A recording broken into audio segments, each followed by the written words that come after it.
Hey, salut, c'est Max. Si dans mon cas, la robotique est plus synonyme de passé que de futur, les robots sont cependant des figures emblématiques de la science-fiction, et plus principalement de celle des œuvres d'anticipation.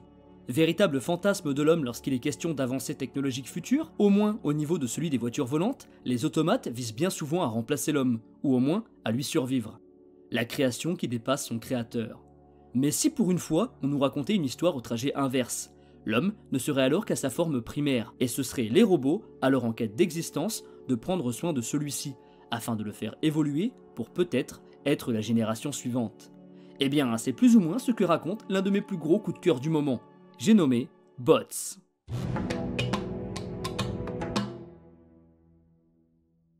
Aurélien Ducoudray, français né à Châteauroux, commence sa carrière dans le journalisme. Photographe, reporter TV, rédacteur, c'est le modèle multifonction ADN 73. Mais c'est en 2010 qu'il décide de changer de cap pour se diriger vers la BD, avec son premier titre du nom de Chimpanzé. C'est l'année suivante qu'il écrit La photo chinois, mais aussi le livre jeunesse L'autruche qui voulait voler, un titre très coloré et destiné aux plus jeunes qui contraste énormément avec les deux titres précédents, qui sont bien plus sombres et matures.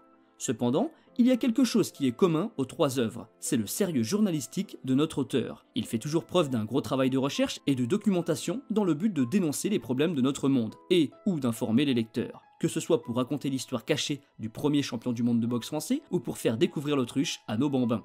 Et alors qu'il décide de travailler avec l'artiste Steve Baker, il rencontre quelques difficultés à trouver un scénario réussissant à se marier avec son style d'illustration. Cependant, c'est après avoir vu des petits croquis de robots de notre dessinateur qu'Aurélien lui propose une histoire écrite sur mesure pour coller avec son style. Né à Rouen, Steve décide de partir faire une école d'art au pays de Tintin pour démarrer sa carrière en 2004, où il dessine le second tome de la série Voltige et Ratatouille, dans lequel il y avait déjà un petit robot. Coïncidence? Eh bien pas vraiment, car Steve a toujours été fasciné par les pantins de métal, que ce soit dans la littérature, en animation ou autre. D'ailleurs, j'aime beaucoup sa façon dont il les définit. Les robots sont partout, et sont la réponse de l'homme pour combler ses lacunes. C'est le mythe du surhomme, mais en quête perpétuelle d'humanité et de ressenti. C'est en 2007 qu'il décide de changer de rôle et d'écrire sa propre bande dessinée, sans s'occuper du dessin, et sort alors Les démons du Dunwich. C'est finalement en 2009, après avoir mis les pieds dans le dessin et l'écriture, qu'il décide de faire tout lui-même dans la série La vie en slip du journal Spirou. Mais 2 ans avant son projet de Bots, en 2014, il dessinait déjà du robot avec la BD Inoxydable. Comme quoi, malgré le fait d'être submergé de travail, Steve n'est jamais rouillé lorsqu'il s'agit de dessiner des boîtes de métal.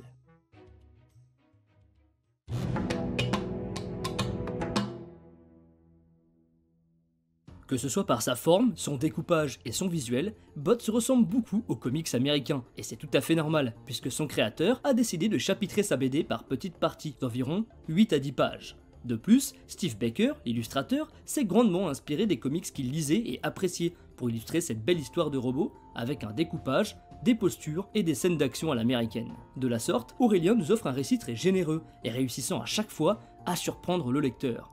L'aventure de nos héros se déroule dans de nombreux endroits, parfois à différentes époques, avec un univers riche et une narration variée, passant de l'humour au drame et de l'action à l'émotion. Dans un monde où l'homme a réussi à détruire sa propre espèce et toute autre forme de vie animale, les robots sont maintenant les seuls à occuper la planète. Cependant, étant le reflet des hommes, ils vivent eux aussi dans une guerre permanente et sans fin entre la Confédération et l'Alliance.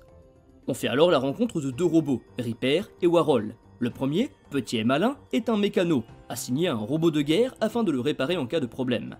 L'autre est justement un Warbot, plus grand, plus puissant, une sorte de tank sur pattes. Mais alors qu'ils sont envoyés sur le champ de bataille, une fois face à l'ennemi, Warhol réagit à contre-courant de sa fonction et se sauve à l'opposé de l'affrontement. Faisant de lui et de son mécano des déserteurs, ce ne sera cependant pas leur souci premier. En effet, notre binôme va découvrir que le tank de l'équipe cache dans son buste ce qui est peut-être le dernier être humain de la Terre, un bébé.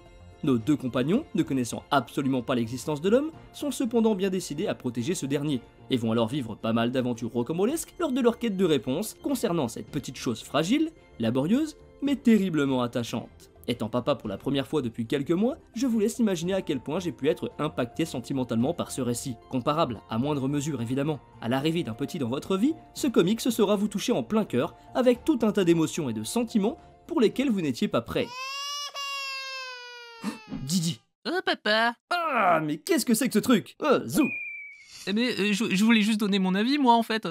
Bon bah, je vais essayer d'être bref du coup, hein. Faut savoir que j'ai découvert Bots sans rien savoir dessus au préalable. Et ça a vraiment été une énorme surprise. Déjà pour tout ce qu'a dit Max, sauf que moi j'ai pas d'enfant, hein, je suis un bébé. Mais aussi pour l'intelligence d'écriture dans la critique de notre société. Où des thèmes comme l'ascension sociale, les conditions carcérales ou la bêtise humaine en général sont très bien amenés dans une histoire qui est jamais manichéenne, riche en rebondissements, qui nous captive de bout en bout et nous fait même verser une petite larmichette une fois qu'elle est finie. Mais heureusement il y a une fin secrète, hé hé. Ouais, j'ai oublié. En fait, Steve Baker, le dessinateur, en plus d'avoir glissé pas mal de références à la pop culture, il a aussi caché quelques petits bonus, comme une mini-histoire, un peu funeste d'ailleurs, de musiciens robots qu'on peut apercevoir cachés en arrière-plan.